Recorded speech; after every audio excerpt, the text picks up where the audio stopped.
Las últimas semanas estamos viendo acerca de Jesús. Estamos estudiando la persona preciosa de Jesús, la persona más maravillosa que hay, Jesús, y estamos viendo lo que conocemos como la doctrina de Cristo, cristología. Hemos estado viendo durante este tiempo algunos de los atributos de Jesús, porque también la doctrina de Jesús es importante.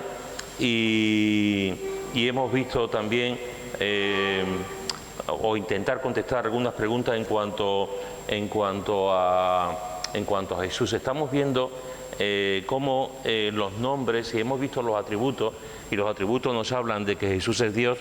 Jesús es omnisciente, omnipresente, omnipotente, es inmutable, etcétera.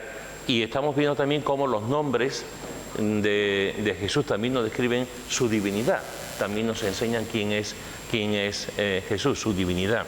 Esos nombres reflejan lo que Jesús es, lo que Jesús hace. Y el primer nombre que hemos empezado a estudiar es el nombre de precisamente Jesús. Es un nombre que se repite mucho y que tiene una importancia teológica tremenda. Hemos visto que el nombre de Jesús significa Salvador. Y hemos visto que ese nombre tiene muchísimo que ver con la persona de Jesús, porque precisamente Jesús vino a salvarnos y su propio nombre ya indica lo que Jesús va a hacer. Hemos intentado también contestar algunas preguntas con respecto a este Salvador que tenemos, a este Jesús que se llama Salvador. ¿Qué ocurrió para que el hombre necesitara un Salvador? Y estuvimos viendo que ocurrió el cataclismo del pecado que vemos en Génesis, en el capítulo 3, y que entró el pecado. Y también vimos que el pecado no es que lo heredemos en el sentido estricto de la palabra de Adán y Eva, porque podemos decir, ¿qué culpa tengo yo de que Adán y Eva pecaran? Sino que hemos visto también que todos nosotros pecamos. O sea, no podemos decir qué culpa tengo yo, sino la palabra de Dios y la realidad personal e histórica de lo que hemos vivido como humanidad es que cada uno de nosotros tiene pecado. No hay justo ni uno, como dice la Escritura. Desde que el pecado irrumpió en la historia humana, el hombre siempre ha tomado esas decisiones que le han ido separando de Dios. Vimos también otra segunda pregunta que tiene que ver con de qué vino Jesús a salvar al mundo, que lo vimos la semana pasada. Y vimos que Jesús vino a salvar al mundo de la paga del pecado, es decir, de la muerte física y de la muerte espiritual, y también vino a salvar al mundo de la ira de Dios, que también vimos la semana pasada. Y una tercera cuestión que vimos la semana pasada fue cuál es la condición del hombre después de la caída. Y vimos que somos enemigos de Dios, que somos esclavos del pecado, que estamos muertos en delitos y pecados, que estamos destituidos de la gloria de Dios y que tenemos el entendimiento entenebrecido. Estas fueron algunas de las cosas que hemos visto en las últimas semanas. Y había un versículo de memoria. ¿Alguien se acuerda? ¿Alguien lo ha memorizado? Lo he puesto hoy también en el grupo, si lo habéis visto. ¿Alguien se acuerda? Es un versículo muy cortito. ¿Alguien se acuerda del versículo? ¿Alguien lo ha memorizado? Casi. ¿Alguien se acuerda? ¿Y dónde se encuentra? 3:23. Bien, Romanos 3:23, casi, pero muy bien. Me interesa más el versículo que el número. Y la idea. Bien, Elías, muy bien. ¿Alguien más? Lo sabías de hace ya. Muy bien. ¿Alguien que no lo sepa y que lo haya memorizado ahora, aparte de Elías? Ya. Muy bien, pues el único que...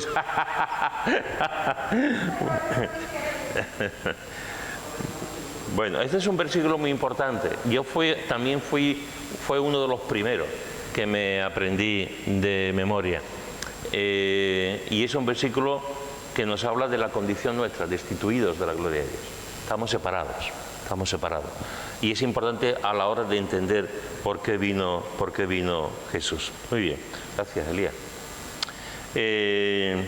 Otra pregunta, y con esto vamos a terminar este tiempo de conocer el nombre de Jesús y pasaremos a otro nombre importantísimo también, pero antes de terminar el estudio del nombre de Jesús, una pregunta que también debemos de plantearnos es: ¿por qué vino Jesús a salvarnos y no otro? ¿Por qué tuvo que ser Jesús? Una de las cosas que nos dice la palabra de Dios, tanto en Efesios como en Primera de Pedro, es que Jesús estaba destinado desde antes de la fundación del mundo. Desde antes de la fundación del mundo estaba destinado a venir a morir por nosotros. Es decir, antes de todo lo creado, antes de que Dios hiciera todo, ya en el plan de Dios, en su omnisciencia, ya sabía lo que iba a ocurrir, que no significa que vaya a intervenir, pero sabía lo que iba a ocurrir. Y sabía que el mundo que iba a crear y el hombre que iba a crear, esto es un misterio de misterios. Pero la palabra de Dios nos dice que exactamente eso, nos dice que antes de la fundación del mundo ya el Cordero Jesús estaba destinado para morir por nosotros. Es decir, Jesús ya estaba destinado desde antes para que viniese a morir por los pecadores. ¿Por qué Jesús? ¿Por qué la salvación no se puede conseguir de otra manera? ¿Por qué no envió a otra persona? ¿Por qué no, igual que cogió a Moisés para sacar al pueblo y llevarlo a la tierra prometida, por qué no cogió a un hombre, a Abraham, por ejemplo, o a David, o a una mujer, o a un animal, o a un extraterrestre, o a un líder religioso? ¿Por qué, José? Porque tú estabas así que no. ¿Por qué?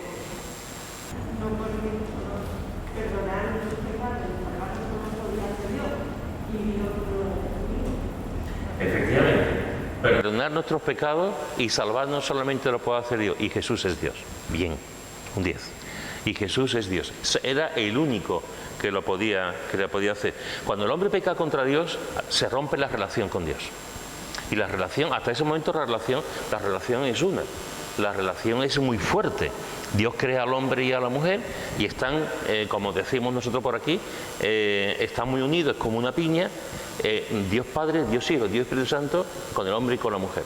Llega un momento en que el hombre se separa de Dios y al separarse el hombre de Dios, la relación con Dios se rompe. Esa relación no se puede volver a poner de ninguna otra manera, porque el pecado tiene sus consecuencias, como todos sabemos. Entonces, ¿cómo puede el hombre volver a reconciliarse con Dios? ¿Cómo puede volver el hombre a volver a tener esa piña, esa relación con el Señor?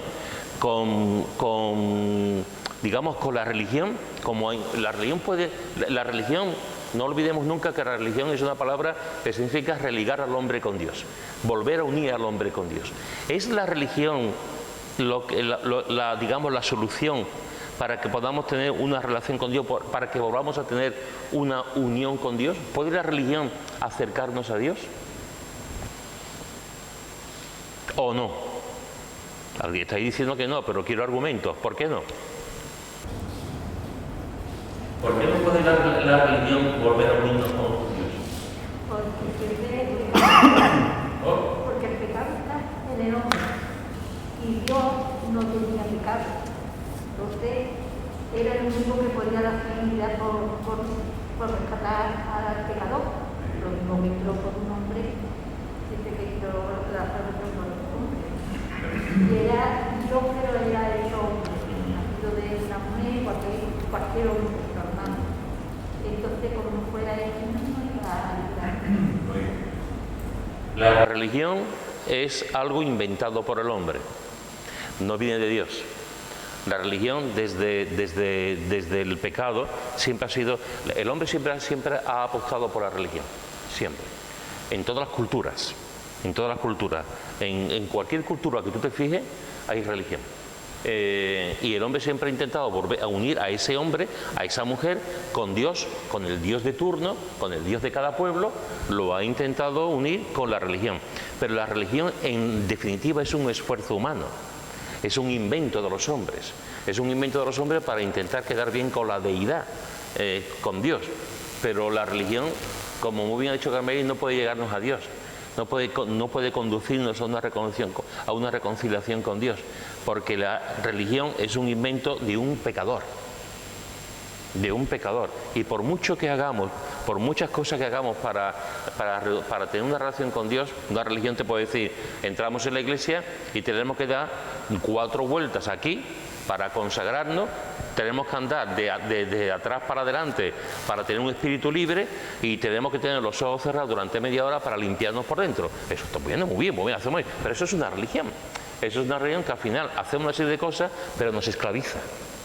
La religión siempre nos esclaviza, la religión siempre nos ata, en definitiva nos mata, aunque aparentemente proporciona ciertas cosas, pero al final no vemos el sol de soles. Al final la religión nos impide ver realmente lo que es la salvación. Por lo tanto, el hombre no puede ser salvo por la religión, porque la religión en realidad, en vez de unir, lo que hace es apartar de Dios. ¿Podemos conseguir la salvación por las obras? Esta es más fácil. No, todos sabemos que no. Por gracia sois salvos, por medio de la fe y no por obras. Para que nadie se crea mejor que nadie, para que nadie se crea... Es decir, yo no me puedo presentar delante de Dios, ni tú tampoco. Podemos presentarnos delante de Dios y decir, hola Pedro, ¿por qué vienes? Mira, Señor, vengo aquí porque he ayudado a tal, he dado mi dinero a tal fundación, he ayudado a los necesitados, he hecho esto, y al final lo que estoy haciendo delante de Dios es presumiendo de mi corazón, presumiendo de lo que estoy haciendo. Nadie, ningún ser humano se puede presentar delante de Dios por sus obras. Es como si delante de Dios se presentara una pulga, o como si delante de Dios se presentara una hormiga y le diga, mira lo que he hecho. No somos nada, no podemos acercarnos a Dios, porque por muchas cosas que hagamos, nunca podremos estar al nivel de Dios. Por lo tanto, las obras tampoco nos ayudan a tener la salvación. ¿Cómo podemos llegar a tener esa salvación? Viviendo una vida llena sin pecado, buscando la perfección y no pecando, pues tampoco, porque la Biblia es muy realista. Pero no solamente la Biblia es realista, también nosotros.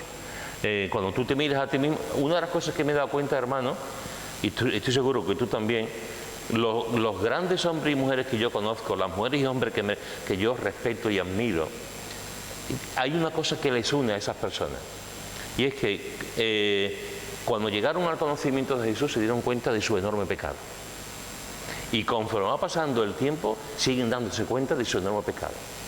Cuando una persona está cerca de la luz, se da cuenta de la oscuridad que tiene y se da cuenta de lo mal que hay en su corazón. Eso es algo que pasa con todos los hombres y mujeres que conocen a Cristo. Los que conocen a Cristo de verdad, una conversión genuina, se dan cuenta de su estado y se dan cuenta que lo que pensaban que eran buenos, santos, gente buena, que no ha dicho nada malo, en realidad están viendo que por dentro están corrompidos, y están caídos y están llenos de maldad.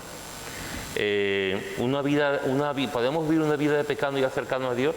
No, es imposible. Nuestras obras son trapos de inmundicia, dice Isaías. Todos pecamos, no hay uno que se libre.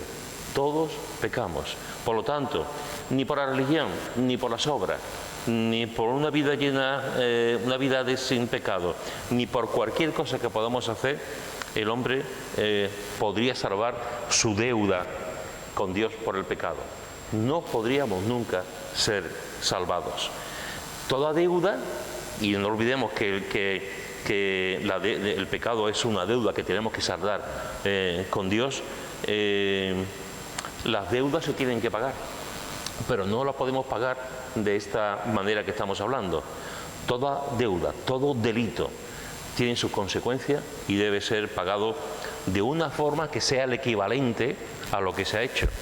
Si a mí me roban el coche, aunque ya el coche nuestro está, pero vamos, ahí da la vía. Si nos roban el coche y el juez dice que cogen al ladrón y digamos de una forma el pago que tiene que dar el ladrón es una bicicleta, evidentemente no se puede hacer, porque el coche no es igual que una bicicleta. La bicicleta es menor, vale menos que el coche. Digamos que restituir lo que se ha hecho tiene que ser equivalente al daño que se ha producido, no puede ser menor. Por lo tanto, cuando el hombre peca contra Dios, arruina la obra de Dios, en el sentido de que arruina lo que Dios ha creado, arruina al hombre y arruina a la creación. ¿Cuál es la consecuencia de eso? El pecado. ¿Cómo podemos restaurar eso? Pues tiene que venir, si se arruinó el hombre perfecto, como antes dijo Carmeli, se arruinó el hombre perfecto, tiene que venir otro hombre perfecto, Adán. ¿Adán fue perfecto? Sí. ¿Y ahora Adán cayó en pecado? Sí. Tiene que venir el hombre perfecto para pagar lo que ocurrió con aquel hombre que fue perfecto en el paraíso. Y el único que puede pagar esa deuda, con todas sus consecuencias, el hombre perfecto, Jesús. Por eso Jesús viene a pagar la deuda. No puede venir otro, porque solamente con alguien siendo perfecto en la ley, en el cumplimiento, en la obediencia al Padre, viviendo como el Padre enseña, es el único que puede darnos realmente, que puede cumplir la ley y puede cumplir también con una vida de santidad plena como la que tenía que haber vivido Adán y Eva. Por eso viene Jesús, porque es el único que puede vivir una vida perfecta, como la vivía Adán y Eva antes del pecado, a tal delito, tal proporción. Y eso es lo que hace Jesús. Jesús viene a darnos vida y asumió una cosa que a mí siempre me sorprende mucho, pero es así.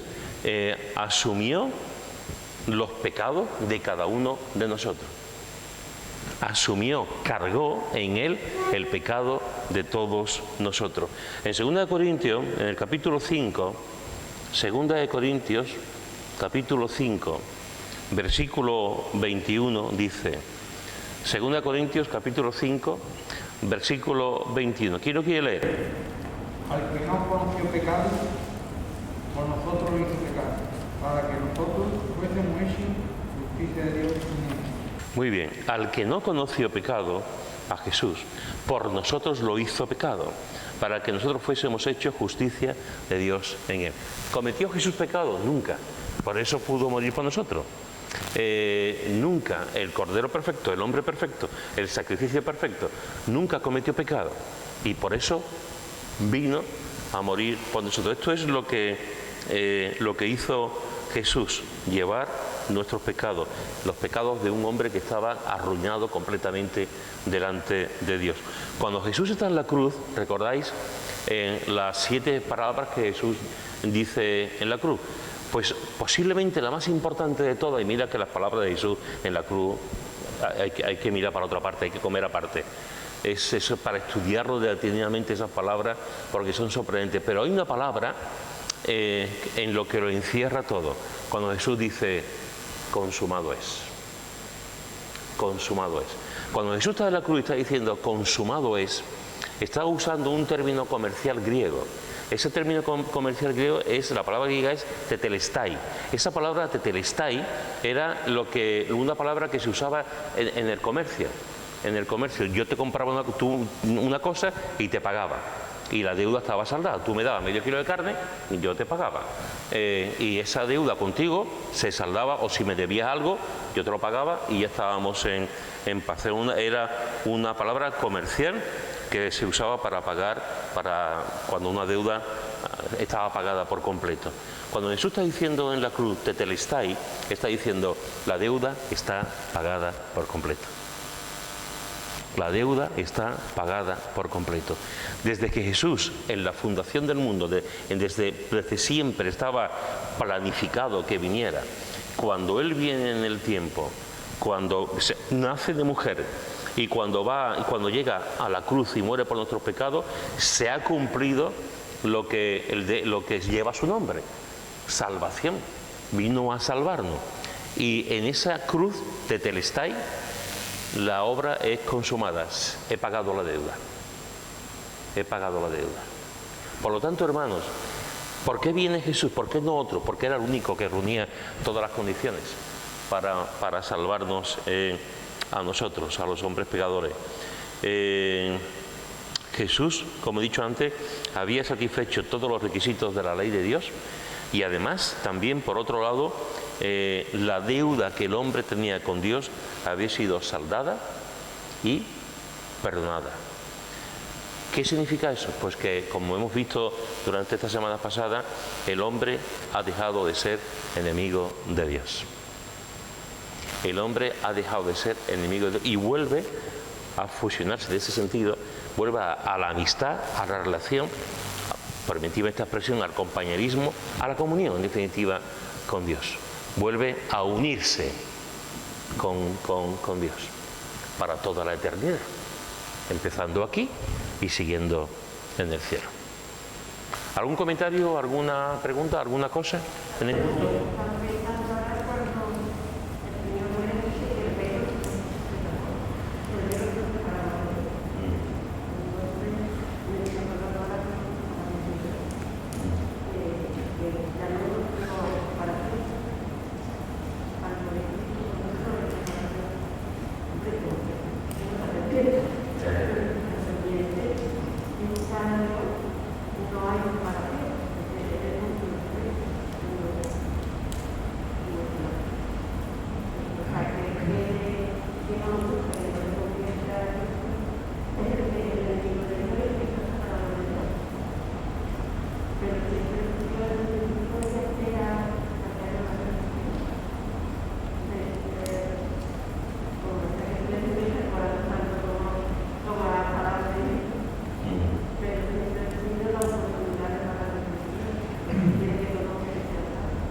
¿Alguien más?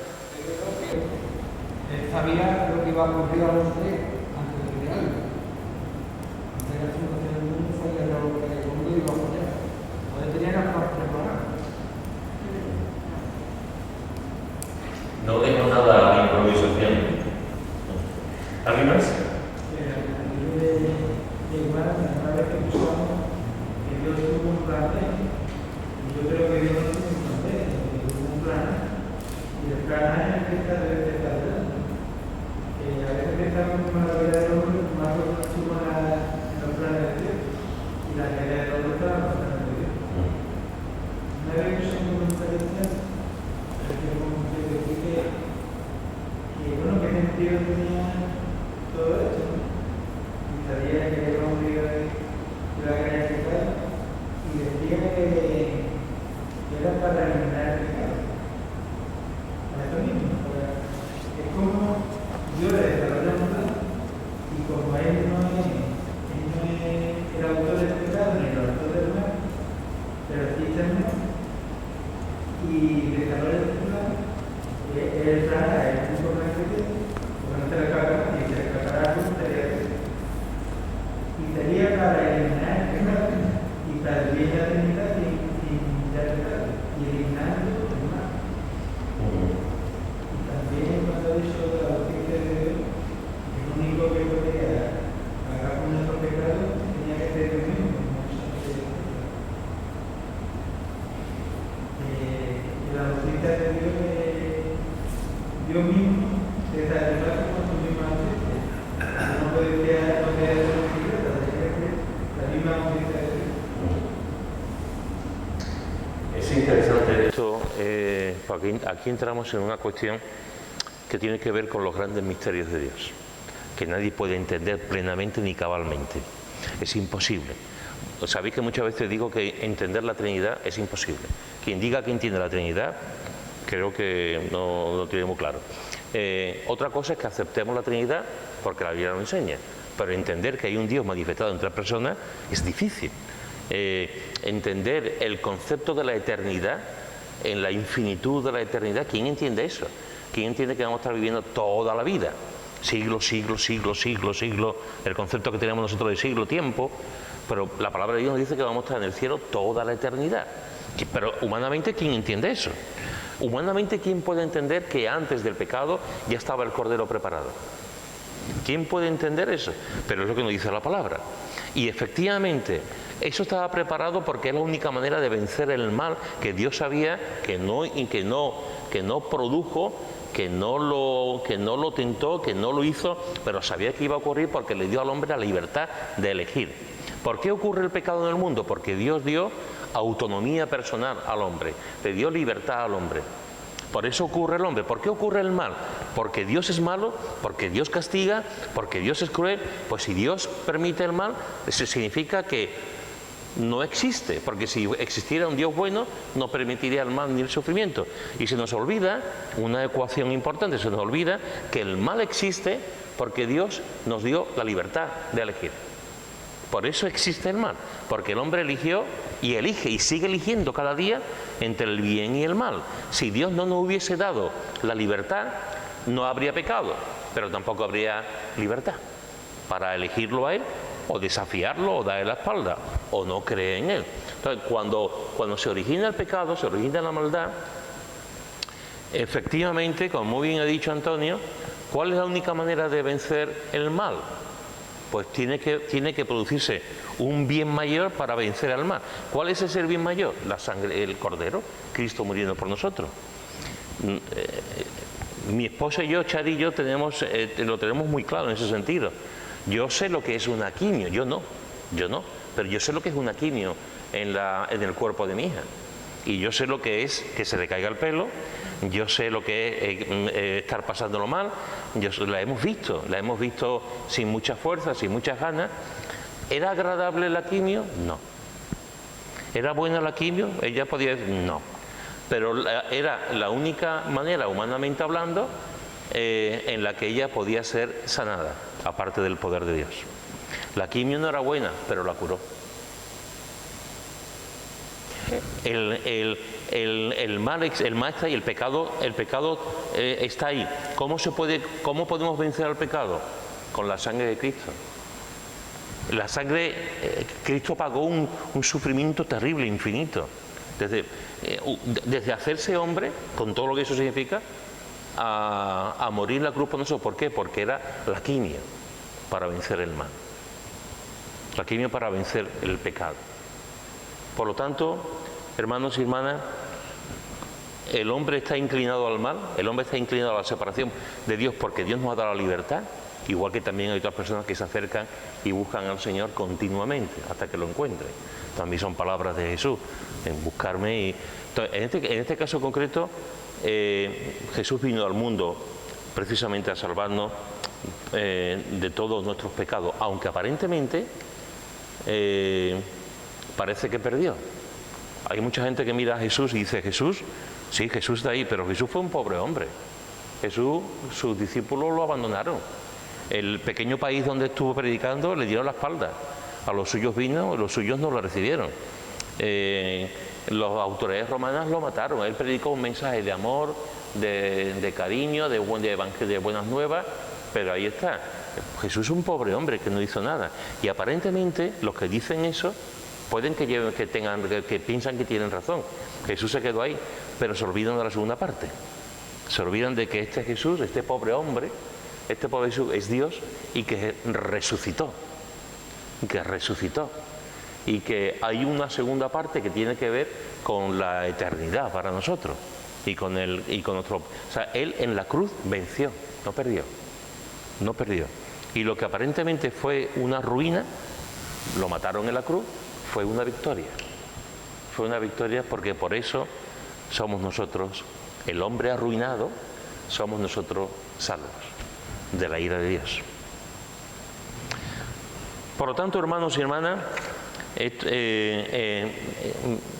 es lo que hemos visto durante estas 2 o 3 semanas acerca del nombre de Jesús, un nombre precioso, Salvador. Nos ha salvado del pecado, nos sigue salvando y hasta que lleguemos a su presencia, el Señor nos protege y nos cuida. Salvador, un nombre como ese poquitos hay, Jesús.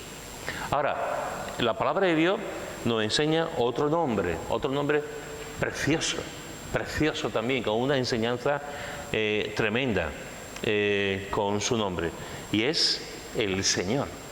Hay un nombre que es sobre todo nombre, hay un nombre precioso, Jesús, pero hay otro nombre, sobre todo nombre, que es precioso, el Señor.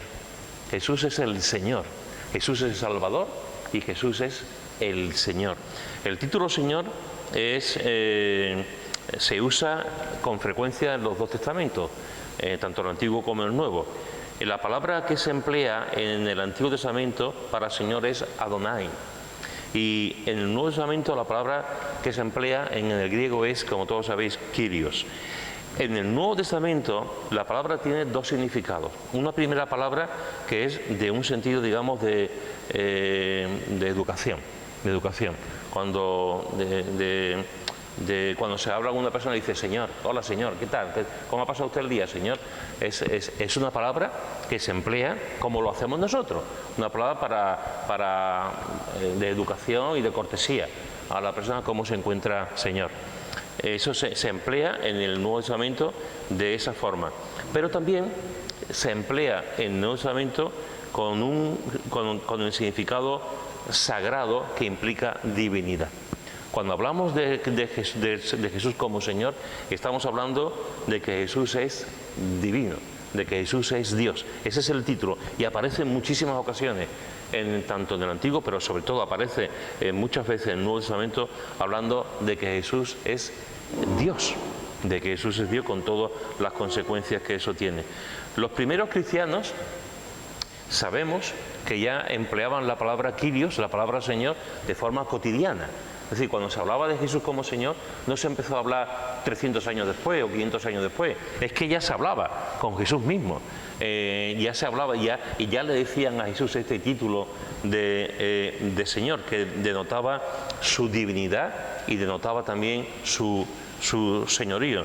Sabéis que los romanos, a partir de cierto momento y de ciertos emperadores que se hacían pasar por dioses, pues los romanos se saludaban diciendo César es el Señor, César es el Señor. Y era un nombre, era algo, no todos los emperadores, hay que ser, pero muchos se proclamaban divinos, se proclamaban dioses y la gente decía César es el Señor. Eso trajo una serie de consecuencias a los cristianos. Los cristianos asimilaban las cosas que se les decía, obedecían a las autoridades, como no podía ser de otra manera, eran buenos ciudadanos, hacían bien las cosas, pero cuando decían a los cristianos, di que el César es el Señor, los cristianos decían, no, el César no es el Señor, es Jesús. Jesús es el Señor. Eso trajo muchísimos problemas, de hecho trajo persecuciones y muerte a muchos cristianos que no decían que César es el Señor, sino que Jesús es el Señor. Eso las autoridades romanas pues lo tenían como una rebelión, como una falta de respeto a la autoridad y como una herejía de este grupo de cristianos pequeños, poquitos, que no dicen que el César es el Señor, sino ese tal Cristo, ese tal Jesús que ellos proclaman, que ellos dicen que es el Señor. Y esto provocó que muchos cristianos fuesen al circo romano, a los animales que los mataban, gladiadores que luchaban contra ellos, sin armas, los cristianos, y que muchos muriesen por no decir el César es el Señor, es Jesús el Señor. Cuando estudiamos en el Nuevo Testamento esta palabra maravillosa del Señor, una de las cosas que a mí me sorprende y es que desde el principio los cristianos oraban al Señor Jesús. Oraban al Señor Jesús. Mira lo que dice en Hechos, en el capítulo 7, versículos 59 al 60. Hechos, capítulo 7, versículos 59 y 60. ¿Quién lo quiere leer?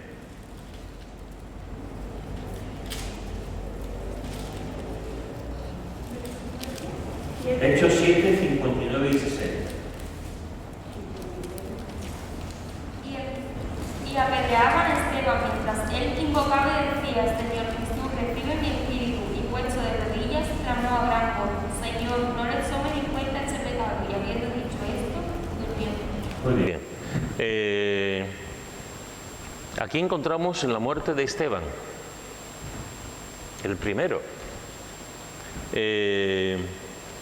Un hombre lleno de Espíritu Santo, un hombre impresionante en todos los sentidos, un hombre que conocía bien al Señor y lo matan, lo están apedreando por su fe. Y dice, apedreaban a Esteban mientras él invocaba y decía, Y fijaos lo que dice, él invocaba y decía, Señor Jesús, recibe mi espíritu. Está hablando con el Señor Jesús, está orando, está invocando, Señor Jesús, recibe mi espíritu. Y después dice, y puesto de rodillas, clamó a gran voz, Señor, no les tomes en cuenta este pecado. Y habiendo dicho esto, durmió. Fijaos que aquí, en una situación límite, en una situación extrema, lo está matando. Lo está matando. Hay algunas cosas que son muy importantes. La primera es que no se deja guiar por el odio ni por el rencor. Él los perdona, como su maestro le había enseñado. Él perdona y le dice, no les tengas en cuenta este pecado. La otra cosa que importante es que él pone sus ojos en el Señor en este momento de muerte, y en vez de estar mirando la muerte terrenal, está mirando la vida celestial, está mirando realmente a dónde va a ir. Y una cosa también importante aquí es que habla con el Señor Jesús, lo que nosotros conocemos como oración. Y le está diciendo, Señor Jesús, recibe mi espíritu. Se lo está diciendo a él, recibe mi espíritu. Y fijaos que dice, Señor Jesús. Es como si dijera, Señor Salvador, recibe mi espíritu. Y después le dice, Señor, no les tomes en cuenta este pecado. Por lo tanto, encontramos aquí que los primeros cristianos, en el caso concreto de Esteban, estaba orando al Señor. Si nos vamos a 1 Corintios, capítulo 1, 1 Corintios, capítulo 1, versículo 1 al 3. 1 Corintios, capítulo 1, versículo 1 al 3. ¿Quién lo quiere leer? 1 Corintios 1, de 1 al 3. ¿Primera de Corintios de 1 al 3? Sí, capítulo 1, de 1 al 3. Pablo, llamado a ser apóstol de Jesucristo por la voluntad de Dios y el hermano Denis, a la iglesia de Dios que está en Corintio, a los que han santificado en Cristo Jesús, llamado a ser santos con todo lo que en cualquier lugar invocan el nombre de nuestro Señor Jesucristo, Señor de ellos y nuestro. Gracia y paz a vosotros, de Dios nuestro Padre y del Señor Jesucristo. Muy bien, ¿qué aprendemos aquí de lo que estamos comentando? De cómo los primeros cristianos oraban al Señor Jesús. ¿Qué dice aquí el apóstol Pablo? ¿Qué? Que se dirige al Señor Jesucristo. Eso es. Al Padre y al Señor Jesucristo. Fijaros que está diciendo a los santificados en Cristo Jesús, llamados a ser santos, con todos los que en cualquier lugar invocan el nombre de nuestro Señor Jesucristo, Señor de ellos y nuestro. En ese momento Pablo está extendiendo su radio de acción y se está dirigiendo a la iglesia en Corinto, pero también se está acordando de otros creyentes en otras partes. En cualquier lugar, con todos los que en cualquier lugar invocan el nombre de nuestro Señor Jesucristo. Gracia y paz a vosotros de Dios nuestro Padre y del Señor Jesucristo.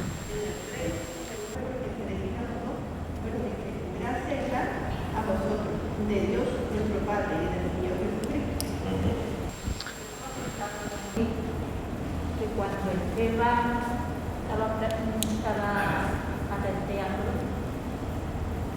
él dijo, Señor, porque él sabía que estaban atenteando porque el Señor lo permitió. Porque el Señor es Dios, es dueño de todo, del mundo y de todo lo que se hace. Por eso su palabra es el Señor. Porque cuando se dice Señor a uno que tiene mucho poder, ¿por qué? Porque tiene poder para varias cosas, o para mandar,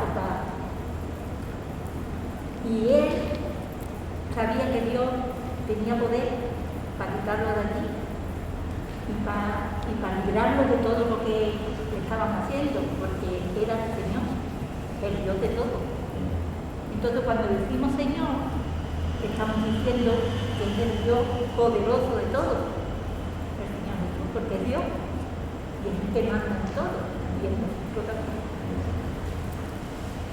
Sí, Fijaros que Esteban decía, le estaba orando, estaba invocando el nombre de Jesús. Aquí vemos cómo Pablo, juntamente con todos aquellos que invocan el nombre de Jesús, estaba orando, estaba invocando. Y eso es orar el nombre de Jesús. Y en 2 de Corintios, en el capítulo 12, 2 de Corintios, capítulo 12, versículos 7 y 8 dice, 2 de Corintios 12, versículos 7 y 8. ¿Quién lo quiere leer?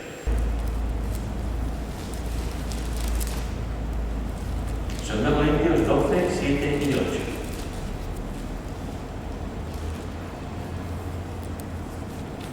Y para que la grandeza de la revelación en esta frase, desmedidamente me fue dado un aguijón en mi carne, un mensajero de Satanás que me aborrecé, para que no me enaltezcan sobremanera. Respeto a lo cual pertenece el lugar del Señor, pero quita de mí, y me ha dicho, bástate en mi gracia, porque mi poder se perfecciona en la debilidad. Por tanto, de buena gana me gloriaré, más bien en mi debilidad, para que repose sobre mí el poder de Dios. Muy bien. ¿A quién está orando aquí Pablo? ¿A quién está orando? ¿A quién lo dice? Al Señor. Aquí es Jesús se ha manifestado a él, como vimos en su momento cuando estuvimos estudiando este texto hace un tiempo, vimos cómo el Señor le permite estar en el cielo y ver cosas inefables, escuchar cosas inefables. Y durante 14 años no se lo dice a nadie. Pero digamos que hay una consecuencia de esto, para que no se creyera, para que no entrara un orgullo en su vida y pensara que era más espiritual o más importante que otro, pues hay un aguijón mandado por Satanás, y Pablo le dice al Señor que se lo quitara. Y fijaros que a lo cual 3 veces he rogado al Señor que lo quite de mí. Y el Señor, Jesús, contesta, bástate mi gracia, porque mi poder se perfecciona en la debilidad. Por tanto, de buena gana me gloriaré más bien en mis debilidades, para que repose sobre mí el poder de Cristo. Y aquí Pablo, Saulo de Tarso, está hablando, orando al Señor Jesús. Quítame esto. Y el Señor le contesta, no, te voy a dar mi gracia. Pero no se lo quita. Pero ora al Señor Jesús. Y un último versículo en Primera de Juan, capítulo 5. Primera de Juan, capítulo 5, versículo 13 al 15. Primera de Juan, capítulo 5, versículo 13 al 15. ¿Quién lo tiene? Estas cosas os he escrito a vosotros que creéis en el nombre del Hijo de Dios, para que sepáis que tenéis vida eterna, y para que creáis en el nombre del Hijo de Dios. Y esta es la confianza que tenemos en Él, que si pedimos alguna cosa conforme a su voluntad, Él nos oye. Y si sabemos que Él nos oye en cualquiera cosa que pidamos, sabemos que tenemos las peticiones que les hayamos hecho. ¿Qué aprendemos aquí de la oración con respecto ¿de quién está hablando aquí el apóstol Juan? ¿A quién tenemos que pedirle? Dice aquí. A Jesús.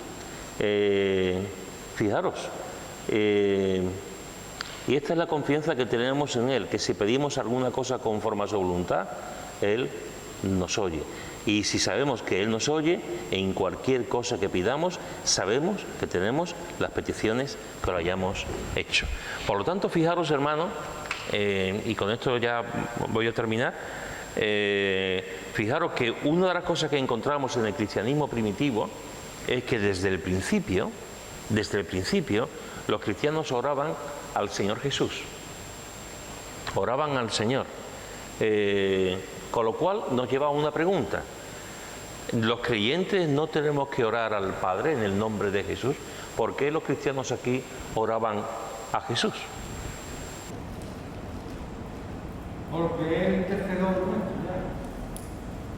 Porque Él es el intercesor nuestro ya. Está intercediendo por nosotros. Porque Jesús oraba al Padre. Porque Jesús oraba al Padre, intercediendo al Padre. Jesús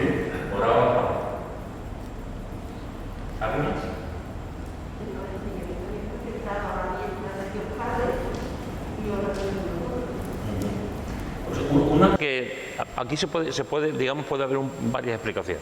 Una primera explicación es que todavía, digamos, la teología de una oración, de lo que es la oración, todavía los primeros cristianos todavía no lo tenían presente. No olvidemos nunca que los primeros cristianos no tenían los libros que tenemos nosotros. Ellos no leían, ni Primera de Juan, lo leyeron después, tampoco leyeron los evangelios, ellos no tenían ese conocimiento.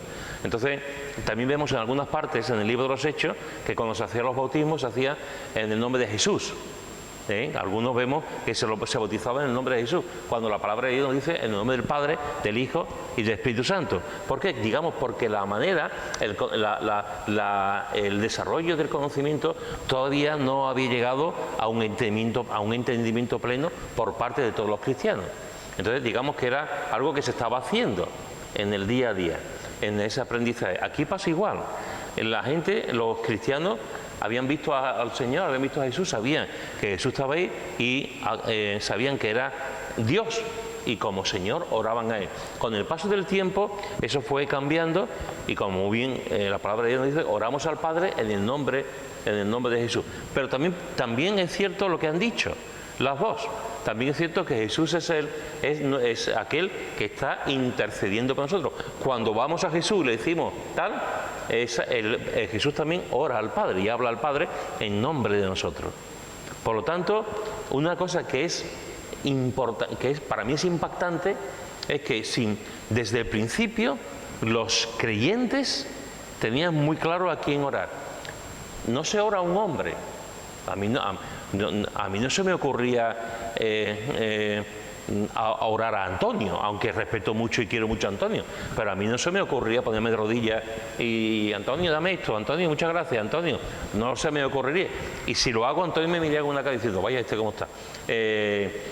Los cristianos no oraban a cualquier hombre, oraban al Señor Jesús. Al Señor Jesús. Eso significa un conocimiento, y que reconocían no solamente su labor de Salvador, sino reconocían que era el Kyrios, el Señor.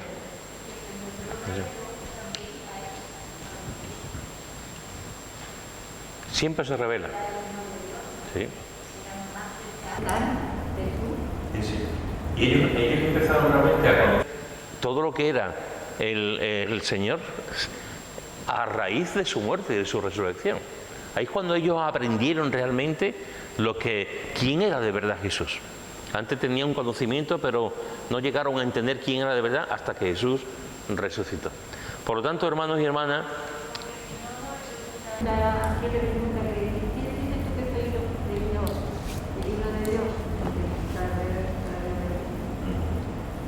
fijaros que hoy hemos visto de una forma somera, como hemos intentado contestar una pregunta: ¿por qué vino Jesús a salvarnos y no otro? Y después hemos pasado ya de estudiar el nombre de Jesús, Salvador, a pasar a estudiar el nombre del Señor.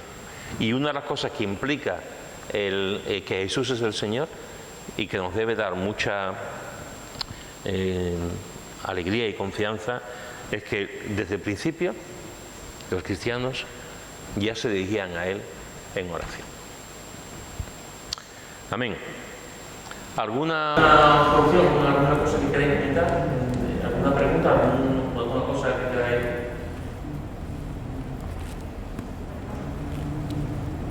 Muy bien.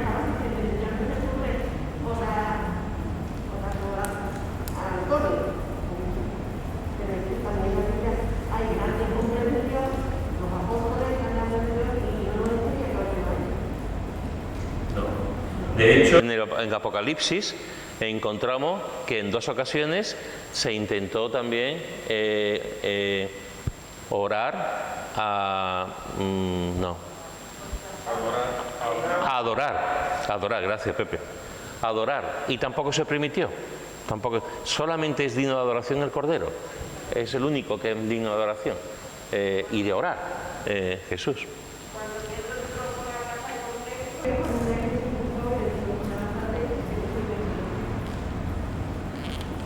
Bueno, Para la semana que viene continuamos con el título de Señor, y me gustaría que pudiéramos memorizar otro versículo. Y el versículo que me gustaría que pudiéramos memorizar para la semana que viene es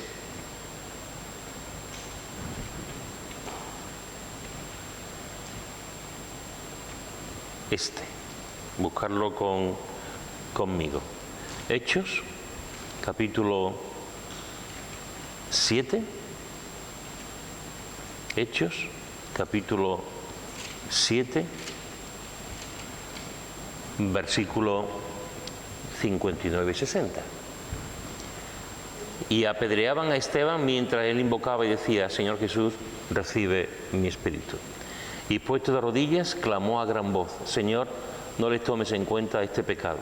Y habiendo dicho esto, durmió. Me gustaría que pudiéramos memorizar estos dos versículos, pero me conformo con el primero.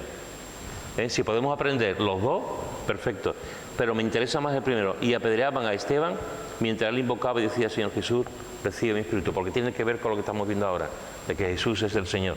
El segundo también es importante, pero me conformo con el primero, para la semana que viene.